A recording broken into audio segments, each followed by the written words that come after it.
ආයිබෝන් සිරුම් දිනාටම සාදරයෙන් පිළිගන්නවා මගේ ඇග්‍රෝවිෂන් ලංකා YouTube channel එකට. මම රසිදු ප්‍රබෝධන. මම කොළඹ විශ්වවිද්‍යාලයේ කෘෂි තාක්ෂණික අංශයේ උපාධියක් හදාරමින් ඉන්නවා. මම අද ඔයාලට කියලා දෙන්න යන්නේ කොහොමද හරි විදිහට එයාලා ඉරින් එකක්. එහෙම නැත්නම් වායව අතු බැදීමක් සිද්ධ කරගන්නේ කියලා.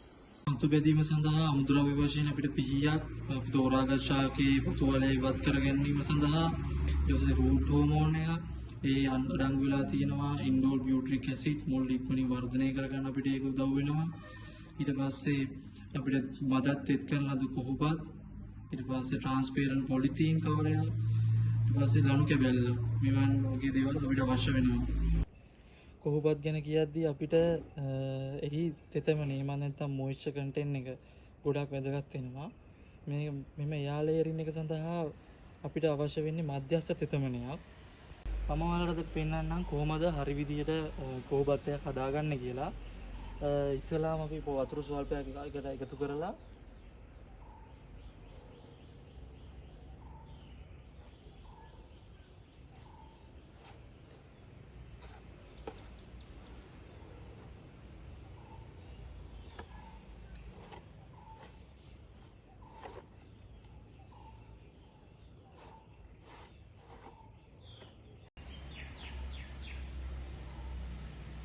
මෙහෙම කොහොපත්වල ගුලියක් හැදෙන ආකාරයට තියෙන්න ඕනේ.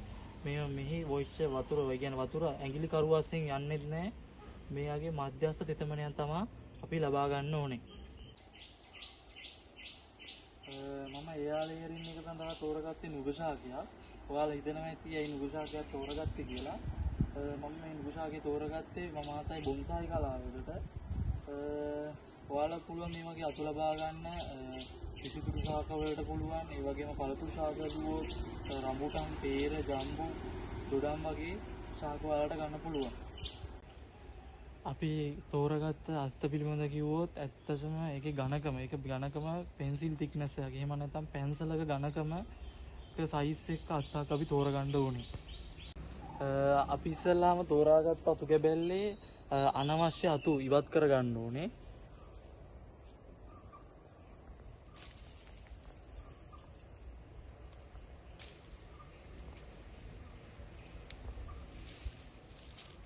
ඉවත් කරගෙන අපි එහෙම මෙතන ගැට නැති පැත්තකින් සෙන්ටිමීටර් 2ක් පමණ දිග පොතුවලයක් ඉවත් කරගන්න ඕනේ.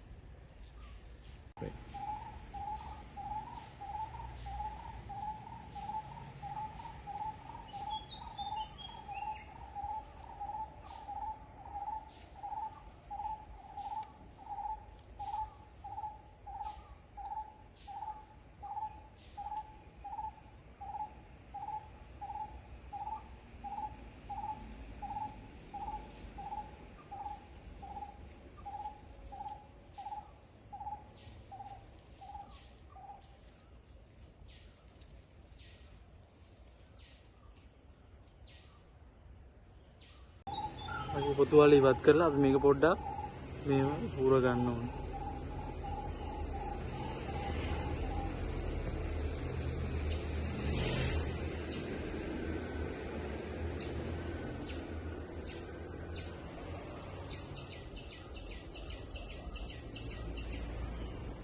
ඊට පස්සේ අපි කැපුව ස්ථානයේ මේ වගේ රූට් හෝමෝන් ස්වල්පයක් ආලේප කරගන්නවා. මම ලේසි වෙන්න කොහොපත් ටික මේ වගේ ට්‍රාන්ස්පරන්ට් පොලිතීන් කවර් එකකට දාලා ඔයාලටත් ඒක පහසු වෙයි. ට්‍රාන්ස්පරන්ට් පොලිතීන් කවර් එකට දාලා මෙතන සාමද කැපුමක් යොදා ගන්නවා. කැපුමක් යොදාගෙන මේ ආකාරයට කැපුමක් යොදාගෙන අපි කපපු පෘෂ්ඨයේ මේ ආකාරයට තබලා අපි මේක හොඳින් ගැට ගහ ගන්න ඕනේ. පසුව අපි ඒක මේ අපි කපු ස්ථානයට හොඳින් තදින් කඳට අහු වෙන පරිදි ඒක ගැට ගසා ගන්නවා. අපේ බද්ධ කිරීම අසාර්ථක නම් මෙම ශාකයේ කොළ වියලීමට පටන්ගෙන මෙම අත මිය යනවා. අපේ අතු බැඳීම සාර්ථකයි නම් මෙහි අපිට දක්නට පුළුවන් සති දෙකක් පමණ ගියාට පසු අපිට දක්නට පුළුවන් මෙහි සුදු පාට මුල් අපිට දක්නට ගන්න පුළුවන්.